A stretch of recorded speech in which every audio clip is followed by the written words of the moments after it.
आँख दोस्तों, हमारी आँख हमें इस दुनिया को दिखाती है। आँखों के कारण ही हम इस दुनिया को देख पाते हैं और इसे एंजॉय कर पाते हैं। आँख हमारे पांचों ज्ञानेंद्रियों यानी सेंस ऑर्गन में सबसे इम्पॉर्टेंट सेंस ऑर्गन है। आँख ना हो तो हमारे लिए ये पूरी दुनिया एक अंधेरी रात जैसी है। अब तो वैज्ञानिकों ने एक ऐसे चश्मा भी बना लिया है जिसे पहनकर एक अंधा इंसान भी इस दुनिया को देख सकता है और इस दुनिया को एंजॉय कर सकता है। अगर आप इस चश्मे के बारे में जानना चाहते हैं तो इसके ऊपर मैंने एक वीडियो बना रखा है जिसे मैंने अपने नए चैनल साइंस न्यूज़ टीवी पर अपलोड किया है। इस वीडियो का लिंक मैंने नीचे डिस्क्रिप्शन में दे दिया है। आज की इस वीडियो में हम एक बहुत ही अच्छे 3D एनिमेशन की मदद से अपने आँखों के बारे में गहराई से जानेंगे और ये जानेंगे कि हमारा आँख कैसे काम करता है और ये कैसे हमें इस दुनिया को दिखाता है। वीडियो बहुत ही इंटरेस्टिंग है, इसलिए आप इस वीडियो को पूरा देखें। नमस्कार दोस्तों, स्वागत है आपका द साइंस न्यूज़ में। तो आइए जानते हैं इसके बारे में। दोस्तों, अब आप हमारी वीडियो देख के कैश भी जीत सकते हैं। ज़्यादा जानकारी के लिए इस वीडियो को देखिए। इस वीडियो का लिंक मैंने नीचे डिस्क्रिप्शन में और ऊपर आई बटन में दे दिया है।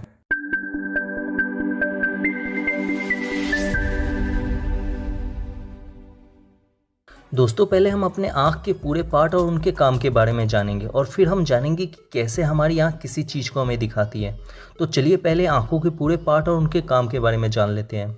हमारी आँखों का ये जो सफ़ेद भाग है इसे स्क्लेरा कहते हैं। ये हमारे पूरे आँखों के गोल सर्किल में बहुत अंदर तक फैला हुआ है। हमारी आँखों के बीच में काले या भूरे कलर का ये जो बड़ा सा गोल भाग होता है इसे आइरिस कहते हैं। हर इंसान के आइरिस का कलर एक जैसा नहीं होता। किसी के आइरिस का कलर काला होता है तो किसी का भूरा, और किसी किसी इंसान के आइरिस का कलर ब्लू भी होता है। आइरिस के कलर के कारण ही हमारी आँखें ब्यूटीफुल दिखती है। आजकल की जनरेशन आइरिस का कलर चेंज कराने के लिए आँखों में कॉन्टैक्टेड लेंस का यूज़ कर रही है। आइरिस के बीच में काले कलर का एक छोटा सा गोल भाग होता है जिसे प्यूपिल्स कहते हैं। इसी छोटे से भाग से लाइट हमारी आंख में प्रवेश करती है। आइरिस का काम इसी छोटे से भाग यानी प्यूपिल्स को छोटा या बड़ा करना है। अगर हम किसी ज़्यादा लाइट वाली जगह या फिर कहीं धूप में जाते हो तो आइरिस प्यूपिल्स को छोटा कर देता है ताकि हमारे आँख में ज़्यादा लाइट ना जा सके। आँखों में ज़्यादा लाइट जाने के कारण हमारी आँखों के रिसेप्टर्स ख़राब हो सकते हैं, इसलिए आइरिस प्यूपिल्स को छोटा कर देता है। और जब हम किसी कम लाइट वाले या फिर अंधेरे में जाते हैं तो आइरिस प्यूपिल्स को बड़ा कर देता है ताकि ज़्यादा से ज़्यादा प्रकाश हमारी आँखों में जा सके और हमें दिखाई दे सके। आइरिस का काम हमारी आंखों में प्रकाश की एक सीमित मात्रा को भेजना है। आपने देखा होगा कि आप जब कभी ज़्यादा लाइट वाली जगह या फिर कहीं धूप से कम लाइट वाली जगह या फिर अंधेरे कमरे में जाते हैं तो आपको कुछ देर तक कुछ दिखाई नहीं देता होगा, फिर सब धीरे धीरे दिखाई देने लगता होगा। ऐसा इसलिए होता है क्योंकि ज़्यादा लाइट वाली जगह में रहने से प्यूपिल सिकुड़ जाती है, फिर ज़्यादा लाइट वाली जगह से कम लाइट वाली जगह में आने पर ये धीरे धीरे फैलना शुरू करती है, इसलिए हमें अंधेरे में कुछ देर बाद दिखाई देना शुरू होता है। प्यूपिल्स की एक खासियत है कि ये ज़्यादा लाइट में जाने से छोटा तो बहुत जल्दी हो जाता है, पर ये फैलता बहुत धीरे धीरे है।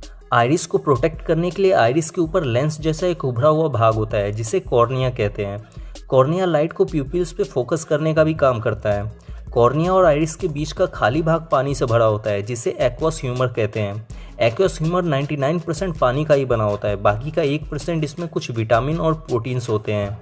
अभी तक हमने आँख के बाहर के भागों के बारे में जाना, चलिए अब जानते हैं आँख के अंदर के भागों के बारे में। जब लाइट प्यूपिल से होते हुए आँख के अंदर प्रवेश करती है तो वो एक लेंस से टकराती है। इस लेंस को आई लेंस कहते हैं। ये आई लेंस कॉन्वेक्स लेंस यानी उत्तल लेंस के शेप में होता है। इस लेंस को आँख के कुछ मसल्स ऊपर और नीचे से पकड़ कर रखते हैं। इन मसल्स को सिलरी मसल्स कहते हैं। आँख में सबसे पीछे आँख की दीवार होती है जिसे रेटिना कहते हैं। आई लेंस का काम लाइट को इसी रेटिना के ऊपर फोकस करना है। हमारी आंखों के आई लेंस की एक खासियत है कि ये अपना शेप बदल सकती है, यानी ये खुद को मोटा और पतला कर सकती है। ये ऐसा इसलिए करती है ताकि हमारे द्वारा देखे गए किसी ऑब्जेक्ट की इमेज रेटिना पर फोकस होकर बन सके। चलिए इसे डिटेल से समझते हैं। अगर कोई ऑब्जेक्ट हमारी आंखों से दूर होता है तो ये लेंस पतला हो जाता है, और जब कोई ऑब्जेक्ट आंखों के नज़दीक होता है तो ये लेंस मोटा हो जाता है ताकि उस ऑब्जेक्ट का एक क्लियर इमेज रेटिना पर फोकस होकर बन सके। लेंस को मोटा और पतला करने का काम लेंस को पकड़े हुए ये सिलरी मसल्स करते हैं। जब लेंस को पतला करना होता है तो ये सिलरी मसल्स इसे खींचकर पतला कर देते हैं, और जब मोटा करना होता है तो ये लेंस को लूज कर देते हैं। रेटिना से कुछ नर्व्स यानी नसें जुड़ी होती हैं जिन्हें ऑप्टिक नर्व्स कहते हैं। इन ऑप्टिक नर्व्स का काम रेटिना पर फोकस किए हुए लाइट को ब्रेन तक भेजना है। आई लेंस से लेकर रेटिना के बीच के इस गोल सर्किल वाले भाग में पानी जैसा ट्रांसपेरेंट एक लिक्विड भरा होता है जिसे विट्रस ह्यूमर कहते हैं। इस विट्रस ह्यूमर का काम आंखों को गोल शेप में बनाए रखना है। अगर ये विट्रस ह्यूमर आंख से निकल जाए तो हमारी आंख गोल बनी नहीं रह सकती है, ये पिचक जाएगी। हमने अपने आँख के पूरे भागों के बारे में तो जान लिया, चलिए अब जानते हैं हमारा आँख कैसे काम करता है, यानी हमारी आँखें कैसे हमें इस दुनिया को दिखाती है। जब हम कुछ देखते हैं, जैसे कि मान लीजिए हमने एक पेड़ को देखा, तो उस पेड़ की लाइट हमारी आंखों के प्यूपिल्स से होती हुई आंखों के अंदर प्रवेश करती है और आई लेंस से टकराती है। अब आई लेंस इस पेड़ की इमेज को रेटिना के ऊपर फोकस करता है। आई लेंस रेटिना के ऊपर इस पेड़ की इमेज को उल्टा बनाता है।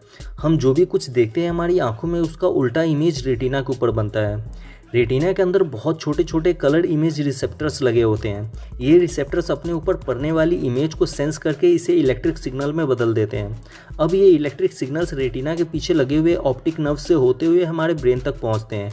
तब जाकर हमारे ब्रेन को पता चलता है कि सामने कोई पेड़ है और तब हमें वो पेड़ दिखाई देती है। उम्मीद है कि आप ये समझ चुके होंगे कि हमारी आँख कैसे काम करती है और कैसे हम इस दुनिया को देखते हैं। अगर आपको फिर भी कुछ समझ में नहीं आया हो तो आप मुझसे कमेंट में पूछ सकते हैं। दोस्तों, आज हमारा साइंस इतना डेवलप हो चुका है कि इसकी मदद से आज दुनिया में हर दिन कुछ ना कुछ नई नई खोज और आविष्कार होते रहते हैं। ऐसी ही नई नई खोज और आविष्कार की जानकारी से हमेशा अपने आप को अपडेट रखने के लिए आप सब्सक्राइब कर सकते हैं हमारे नए चैनल साइंस न्यूज़ टीवी को। इसका लिंक मैंने डिस्क्रिप्शन में दे रखा है, आप उस पर जाकर इसे सब्सक्राइब कर सकते हैं। वीडियो अच्छा लगा हो तो इसे लाइक कर दें और इस वीडियो से रिलेटेड आपके मन में कोई भी सवाल है तो आप मुझसे कमेंट में पूछ सकते हैं। और ऐसे ही साइंस और टेक्नोलॉजी के नॉलेज से हमेशा अपडेट रहने के लिए सब्सक्राइब करें द साइंस न्यूज़ को। Thanks for watching friends.